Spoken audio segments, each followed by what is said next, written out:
Before we start today's video, check out our affiliate links in the description down below. These can make some great gifts with the holiday season just around the corner, or even a gift for yourself. It supports the channel at no extra cost of you. Thanks so much. May the force be with you, and enjoy the video.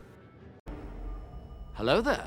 This is where the fun begins. What's up guys, Unofficial Star Wars here. Hope you're all doing well, and in this video we are going to be discussing the cancellation of the Acolytes. I know, another video talking about that, but more importantly how this is impacting and affecting the future of the franchise. It goes inside and out of that. This also could have an impact on other Disney IPs and other franchise under the House of Mouse and Disney umbrella. We're going to go ahead, we're going to hop right on into it, break it all down for you guys, everything that we know and everything that we're anticipating right now.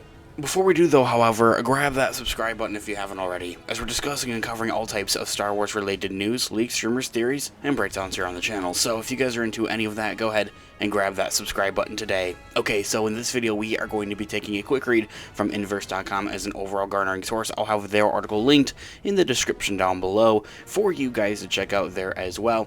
Lucasfilm's accordance is finally catching up with them. It seems Amanda Steinberg wasn't surprised by the Acolytes kind of quote-unquote abrupt cancellation. I necessarily wouldn't call it an abrupt cancellation, just based off of the fan reception and how fans were reacting to it overall.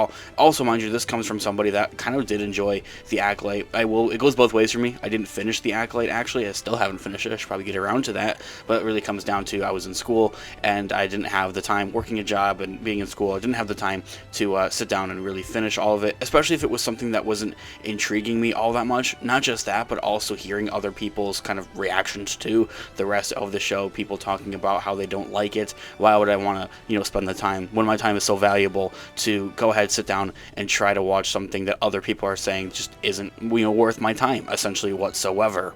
She says, though, however, taking to her social medias, in quote, "I'm going to be transparent and say that it's not a huge shock for me," the 25-year-old actor had recently admitted over her Instagram, citing the waves of viral prejudice, hatred, and hateful language, and the cast and crew had faced from the very beginning. Before anyone had seen the series, the Acolyte had found itself at the center of a quote-unquote anti-woke kind of campaign going on for it.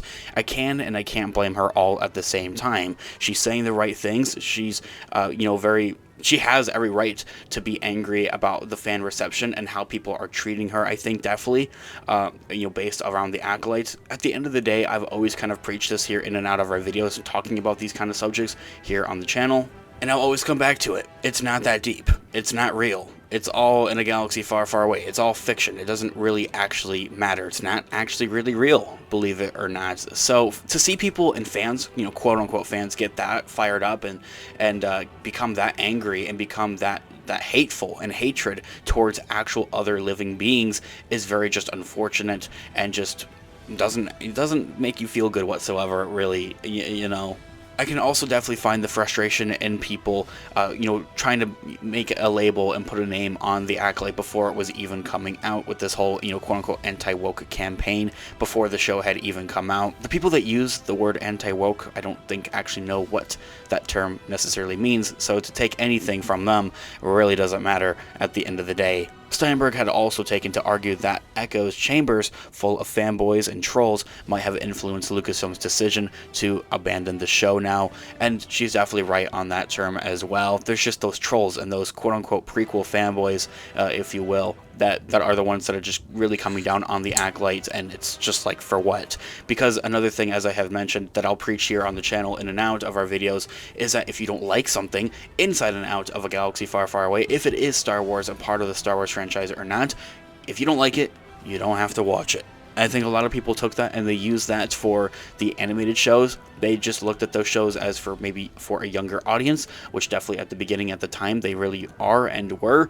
And I think that those animated shows still implement more themes and tones, that can be garnered towards more of a grown kind of audience at the same time. But the point being is that people that looked at those animated shows didn't necessarily like those animated shows. They simply said, oh, those aren't for me. I'm not going to watch. I'm not going to spend the time on them. And people can do the same thing for live action. They can easily do the same thing for the Acolyte there as well. I don't know about your situation, but I'm assuming that nobody's holding you at gunpoint to sit there and watch the Acolyte. Steinberg takes to another quote saying that they're, in quotes, "The way that these events have unfolded is also due to the hyper-diversiveness of the time that we've lived in," she had also shared. "That is driven, and at this point, by echo chambers of thoughts and algorithms that had reinforced our biases." I definitely can agree with that. People had easily come up with their own opinions on the Acolyte and instantly became divided over it. I think other, YouTube channels and accounts have also mentioned this before. As of we haven't seen this kind of divisiveness within the Star Wars community and amongst Star Wars fans since the sequels had really come out, like with The Last Jedi. I think really is like the last time I can think about that, and it's honestly just ridiculous all at the same time. Anyone who's spent an extended time in the fandom spaces is also just all too familiar with these echo chambers. In the Star Wars fandom especially, a vocal minority can feel like an overwhelming ramble. Almost like a game of telephone. They'll see maybe one YouTuber or account, whatever the case may be, particular, in and out for the Acolyte, whatever, may have an opinion on the Acolyte, and they also will base their opinion based off of how that influencer, hence the name, will feel about a given project or show. Inside and out for Star Wars and for the Acolyte and for not as well at the same time. That's also partly because of these different sections that have been allowed to move unchecked against diverse stories for almost over a decade. The Acolyte had faced the same backlash that had plagued Lucasfilm's first earnest push for diversity, The Force Awakens. Even then, it had really begun its trickling in, and the studio was just as silent then as they are now, and there's no sign of that strategy changing anytime soon. I don't necessarily know why, or why it should, or why they would change, though. No one's saying that the Acolyte was and has as a perfect story and is a perfect series, nor should it be transcended into any constructive criticism, but Lucasfilm's choice to cancel the series outright, rather than maybe stand by their cast and crew, is really the main problem. Address the show's flaws and give it the space to succeed. Give it a second season. Do something else with these characters. Do something else within the High Republic that can maybe involve these stories and involve these characters is really what we're trying to get at, and what we would really like to see. This all being said, guys, let me know all of your thoughts and opinions in the comments down below. I would love to hear what you guys are all thinking. Thanks so much for watching today's video. Of course, this has been Unofficial Star Wars. I'll catch you guys in the next one. Have a great one. May the Force be with you as always. Peace out.